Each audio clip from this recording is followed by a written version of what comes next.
السلام علیکم ورحمۃ اللہ وبرکاتہ۔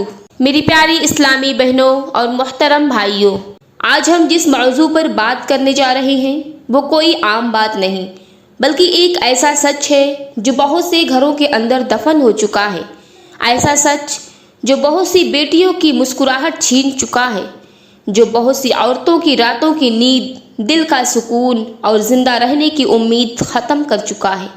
موضوع ہے بیوی کو تکلیف دینے والا شوہر۔ یاد رکھیے، جس گھر میں بیوی روتی ہے اس گھر سے برکت اٹھ جاتی ہے۔ یہ کوئی فسانہ نہیں، یہ ایک حقیقت ہے۔ سوچئے، ایک بیوی جو اپنی ماں کی گود، باپ کا سایہ، بہن بھائیوں کا پیار اور اپنے بچپن کا گھر چھوڑ کر صرف ایک شخص پر بھروسہ کر کے اس کے نام سے جڑ جاتی ہے، وہ صرف ایک چیز لے کر آتی ہے، اپنا دل اور شوہر پر یقین، لیکن بدلے میں اسے کیا ملتا ہے؟ بات بات پر طعنے، غیر عورتوں سے تقابل، معمولی بات پر چیخنا، اس کی خاموشی کو کمزوری سمجھنا، اس کی عزت نفس کو اپنے غرور کی ٹھوکروں میں رود دینا۔ کیا یہی اسلام نے سکھایا ہے؟ کیا یہی وہ رشتہ ہے جسے اللہ نے محبت اور رحمت پر قائم کیا؟ اللہ تعالیٰ نے قرآن پاک میں فرمایا، بیویاں تمہارے لیے لباس ہے اور تم ان کے لیے لباس ہو۔ اب ذرا آرام سے سوچیں گے، لباس کیا کرتا ہے؟ پردہ ہے، سردی سے بچاتا ہے، جسم سے چمٹ کر محبت اور تحفظ دیتا ہے۔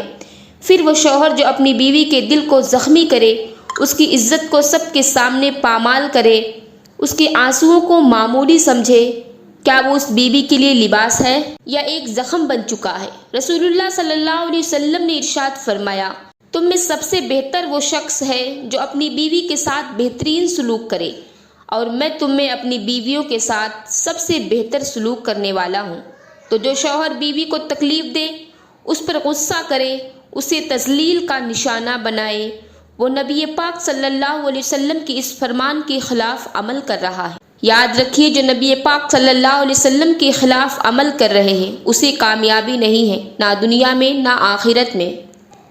میرے بھائیوں، یاد رکھیں، بیوی پر ظلم کا بدلہ دنیا میں بھی مل سکتا ہے اور آخرت میں بھی۔ وہ بیوی جو خاموشی سے رو لیتی ہے، جو تکلیف سہ کر بھی بچوں کے سامنے چہرے پر مسکراہٹ رکھتی ہے، جو شوہر کے غصے کو برداشت کر کے بھی اس کے لیے دعا کرتی ہے، اللہ تعالیٰ اس کی ہر راہ سنتا ہے۔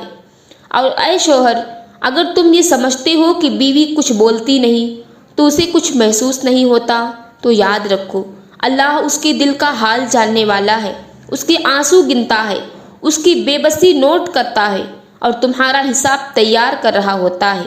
بیوی کو مارنے والے ہاتھوں کو اللہ تعالیٰ کبھی برکت نہیں دیتا۔ تم جتنی چاہو محنت کر لو، جتنا چاہو کما لو، لیکن یاد رکھو، جس ہاتھ نے اپنی بیوی پر ظلم کیا ہو اس میں رزق کی برکت ختم ہو جاتی ہے، اس سے سکون چھن جاتا ہے اور وہ ہاتھ پھر اللہ کی ناراضگی کا شکار ہو جاتا ہے۔ بیوی کی بے عزتی کرنے والا مرد خود رفتہ رفتہ ذلت میں ڈوب جاتا ہے۔ وہ سمجھتا ہے کہ وہ غالب ہے، جیت رہا ہے، لیکن حقیقت یہ ہے کہ وہ اپنی زندگی سے خوشیاں کھو چکا ہوتا ہے۔ جسے وہ کمزور سمجھتا ہے، اس کی بددعائیں اسے اندھیروں میں دھکیل دیتی ہیں۔ بیوی کو راتوں رات رلا کر سونے والا شوہر روز محشر اس کے ہر آنسو کا حساب دے گا۔ اللہ تعالیٰ ہر آنسو کو گن رہا ہے، ہر زخموں کو دیکھ رہا ہے، ہر دل ٹوٹنے کی صدا اس کے عرش تک پہنچتی ہے۔ اور یاد رکھو، جب وہ بددعا کرتی ہے تو اس کے اور رب کے درمیان کوئی حجاب نہیں ہوتا کہ عورت جو تمہاری بیوی ہے یہ تم پر اللہ کی امانت ہے۔ نبی کریم صلی اللہ علیہ وسلم نے حجۃ الوداع میں امت کو آخری بار وصیت فرماتے ہوئے فرمایا، عورتوں کے بارے میں اللہ سے ڈرو، کیونکہ تم نے انہیں اللہ کی امانت کے طور پر قبول کیا ہے۔ تو سوچو، اگر تم اللہ کی دی ہوئی امانت کے ساتھ خیانت کرو گی، اس کے حق کو پامال کرو گے، تو تم پر اللہ کی پکڑ کیوں نہ آئے گی؟ اگر ایک شوہر کی بیوی روزانہ سجدوں میں جا کر آنکھوں سے آنسو بہائے اور اللہ سے تمہارے خلاف فریاد کرے تو سمجھ لو تمہارے خلاف آسمان پر فیصلہ ہو چکا ہوتا ہے۔ جب ایک مظلوم عورت کا دل ٹوٹتا ہے اور وہ آہ بھرتی ہے تو اس کی وہ آہ سیدھی عرش الہی پر جا پہنچتی ہے۔ حضرت عمر بن خطاب رضی اللہ تعالی عنہ فرمایا کرتے تھے، جب کوئی مرد اپنی بیوی پر ظلم کرتا ہے تو اس کے رزق سے برکت اٹھ جاتی ہے اور اس کا گھر بے سکون ہو جاتا ہے۔ رسول اللہ صلی اللہ علیہ وسلم نے فرمایا، مظلوم کی بددعا سے بچو، کیونکہ اس کے اور اللہ کے درمیان کوئی پردہ حائل نہیں ہوتا۔ تو اے میرے بھائیوں، اگر تم سمجھتے ہو کہ تم جیت رہے ہو تو تم غلط فہمی کا شکار ہو، تم وہ دل ہار رہے ہو جس میں اللہ نے تمہارے لیے محبت رکھی تھی، تم وہ نعمت کھو رہے ہو جس کا نعم البدل دنیا میں کہیں نہیں۔ یاد رکھو، بیوی کو رلانا صرف ہاتھ اٹھانے کا نام نہیں۔ کبھی تمہاری خاموشی اس کے دل کو چیر دیتی ہے، کبھی تمہارے طنزیہ جملے اس کے وقار کو رون دیتے ہیں، کبھی تمہاری لاپرواہی اسے احساس کمتری میں مبتلا کر دیتی ہے۔ تو اب سوال یہ ہے کہ تم کیا کرو؟ اگر تم ایک شوہر ہو تو یہ مت سوچو کہ بیوی کی محبت ہمیشہ تمہارے حصے میں رہے گی۔ محبت کو پا لینا، سمیٹنا اور سنبھالنا بھی تمہاری ذمہ داری ہے۔ تم اسے عزت دو، صرف زبان سے نہیں بلکہ کام سے بھی عزت دو۔ اس کی رائے کی قدر کرو، اس کے فیصلے کو اہم جانو، اس کی موجودگی کو اپنی زندگی کی زینت سمجھو۔ تم اس کے جذبات کی قدر کرو، کیونکہ وہ بھی ایک دل رکھتی ہے جس میں تمہارے لیے ہزار خواب، ہزار دعائیں بدلی ہیں۔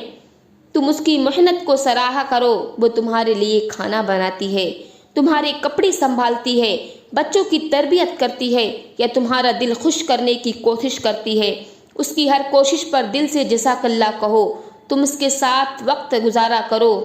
ٹی وی، موبائل یا دوستوں سے زیادہ قیمتی وہ ہے جو تمہارے لیے دن رات ایک کرتی ہے۔ وہ چاہتی ہے کہ تم اسے سنو، اسے محسوس کرو اور اس کا دکھ سکھ بانٹو۔ تم اس کے خوابوں کا ساتھ دو۔ اس کے خوابوں کو تم کچلنے کے لیے نہیں، سنوارنے کے لیے ہو۔ وہ اگر کچھ بننا چاہتی ہے تو سیکھنا چاہتی ہے، کچھ کرنا چاہتی ہے تو اس کا بازو بنو، اس کے راستے کا کانٹا نہیں۔ اور میری پیاری بہنوں، اگر تمہارا شوہر سخت مزاج ہے، جلد غصے میں آ جاتا ہے یا تمہیں وہ محبت نہیں دیتا جو تم چاہتی ہو، تو مایوس نہ ہو، ٹوٹ نہ جاؤ، کیونکہ تمہارے پاس سب سے بڑا ہتھیار موجود ہے، تمہارا صبر، تمہاری دعا اور تمہاری خاموش محبت۔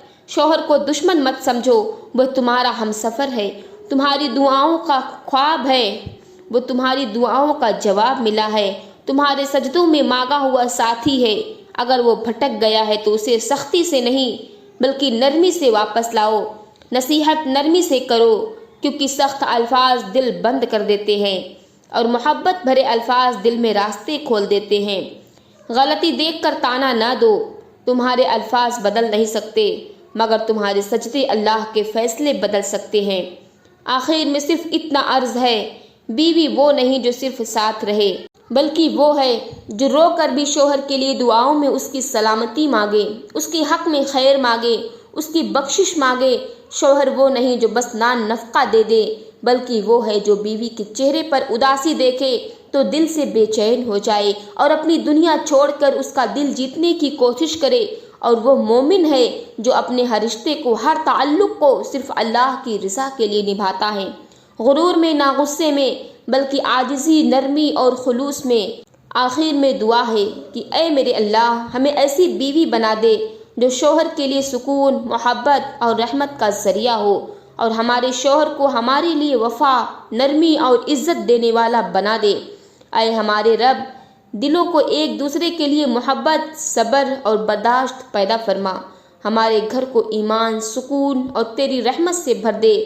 اس رشتے کو تیری رضا کے لیے نبھانے والا بنا دے اور دنیا و آخرت میں ایک دوسرے کا سہارا بنا دے۔ آمین یا رب العالمین۔